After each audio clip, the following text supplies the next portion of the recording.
We often look at the clash of civilizations, Marathon, Thermopylae, Gaugamela, and focus on the spears, the shields, and the dramatic figures of kings.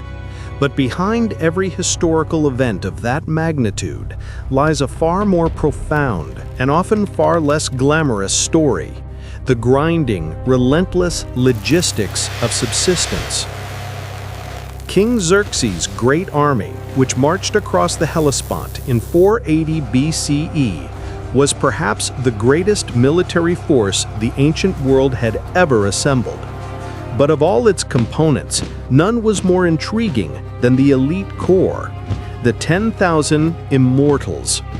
Their name itself is a mystery, derived from the tradition that their ranks were instantly replenished upon any loss, maintaining an unbroken strength of exactly 10,000 men. Yet the greater enigma is not how they fought, but how they ate. To maintain a force of this size, marching thousands of miles through diverse and often hostile territories, required a supply chain of staggering complexity. We are talking about tons of grain, thousands of gallons of drink, and meticulously calculated rations distributed daily for years on end across an empire that spanned 3 continents. How did they achieve this organizational feat? The menu of the Immortals was not a feast, but a formula, a carefully calculated fuel designed to maintain peak efficiency. Today we are analyzing this historical menu not as a simple meal, but as an autopsy of imperial power.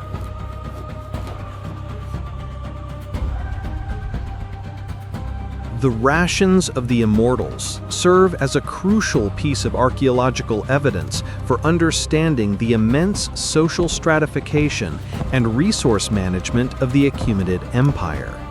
Historians, drawing from textual sources like the accounts of Herodotus and the later Persepolis fortification tablets, which detail administrative records from the empire, can reconstruct the sheer magnitude of the logistical endeavor. The tablets, for instance, mention payments and distributions of foodstuffs across the empire, giving us a quantitative insight into the sheer volume of grain and other staples being moved.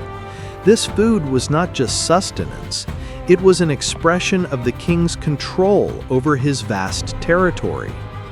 The logistics were not merely about quantity, but about quality and hierarchy. When the Immortals marched, they were often provisioned from the regions they passed through, a system that effectively allowed the army to be a mobile consumer of local economies. However, unlike regular auxiliary troops who largely foraged or relied on less organized resupply, the Immortals received rations that were consistently provided and managed by an organized state supply train. They were the VIPs of the military machine. This constant and reliable flow of provisions was essential to their status as an elite professional force, distinguishing them from the levies, whose loyalty and discipline often waned with hunger. The food itself tells a story of the Persian diet and resource management. Archaeological discoveries in regions the army traversed, coupled with textual analysis, suggest a reliance on staples that were highly transportable and preserved well. Barley, often consumed as flatbread or a coarse paste. Dried pulses, dried fruits like figs and dates for energy, and cured or salted meat, likely mutton or goat. The cost of this sustenance was astronomical. Historian Darius A. Shamsa estimates that merely transporting the necessary grain for a large army across certain distances required nearly half of the entire supply to be fed to the draught animals themselves, creating a monumental logistical paradox. This reveals the immense administrative burden and thus the power required to orchestrate such a movement. The meal reinforced the power structure. Those who ate reliable, consistent rations were the trusted agents of the king, positioned at the top of the military hierarchy, while those who had to scavenge understood their place in the lower strata.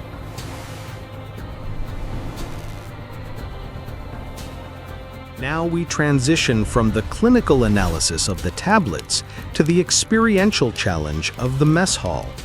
As the relatable explorer, my focus is always on translating the immense scale of history into something immediate and tangible. Let's try to recreate a basic marching day's ration for one immortal, and in doing so, appreciate the true difficulty of scaling this up to 10,000 men, plus their entourage and draught animals. Our hypothetical menu, based on reliable staple evidence, consists of a barley cake and a portion of dried, salted meat, perhaps accompanied by a few dates for a caloric spike. The challenge begins with the barley. Unlike the easily managed wheat flour of today, ancient barley was often a coarse, unhulled grain. We must process it using rudimentary grinding stones, a grueling process that converts a simple ingredient into a high-cost labor item.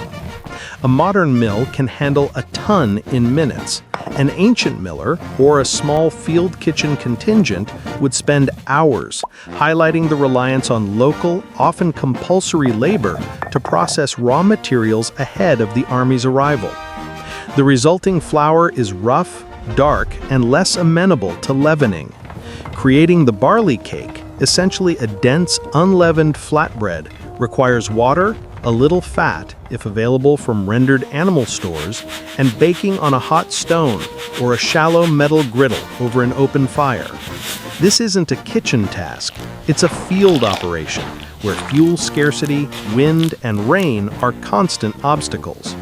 The sheer volume of fuel required to cook 10,000 individual rations twice a day is an environmental disaster and a logistical nightmare in itself.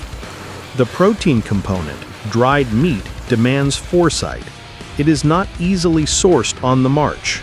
This meat had to be slaughtered, cut, heavily salted, or air-dried, like pastrama or jerky, and stored months in advance, often packed in barrels or sealed amphorae. The process of preservation, dictated by ancient food science, had to be perfect. One batch of spoiled meat could incapacitate a company. Sourcing the salt, a critical and expensive commodity, required control over specific mines or coastal resources. When we chew this small, tough, salty piece of meat, which is our one day's fuel, we are tasting the ancient world's resource management in its most concentrated form. We are tasting centralized agricultural control and meticulous administrative planning. The entire process, from grinding the grain to safely storing the salted meat, underscores the Immortals' distinction. Their meal was reliable because the logistical effort behind it was unprecedented. For other armies, this would be a feast. For the Immortals, it was merely the bare minimum, provided with the regularity of a political promise.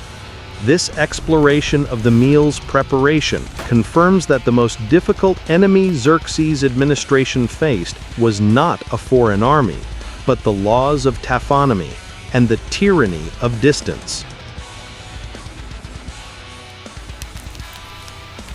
The exercise of recreating the Immortals' ration gives us a tangible truth that written history often obscures. The food itself, this hard, dense barley cake and the sliver of salty meat, is unremarkable. It is not luxurious, it is not particularly satisfying, and it certainly lacks the flair of a royal banquet. And yet, this bland, utilitarian meal was perhaps the most potent display of the Achaemenid Empire's administrative genius. The true revelation here is not in the recipe, but in the certainty of its delivery. For the Immortals, receiving this ration meant stability. It meant their king, Xerxes, had the centralized resource management, the political will, and the logistical capacity to command a supply chain that spanned over 1,000 miles. Their meal was a daily reassurance. You are elite. You are provisioned. You are the immovable core of the empire. By guaranteeing the basic, continuous sustenance of this 10,000-man force, Xerxes transcended the historical fragility of all previous imperial armies, which so often collapsed due to hunger, disease, and broken supply lines. The ability to reliably feed his men was the ultimate, non-negotiable political statement of his absolute power. This humble barley cake was the fuel of imperial ambition. It invites us to consider what our modern diets and supply chains say about the power dynamics of our world. We've cracked the menu, seen the challenge, and tasted the truth. We don't just cook ancient food, we decode the civilizations behind them.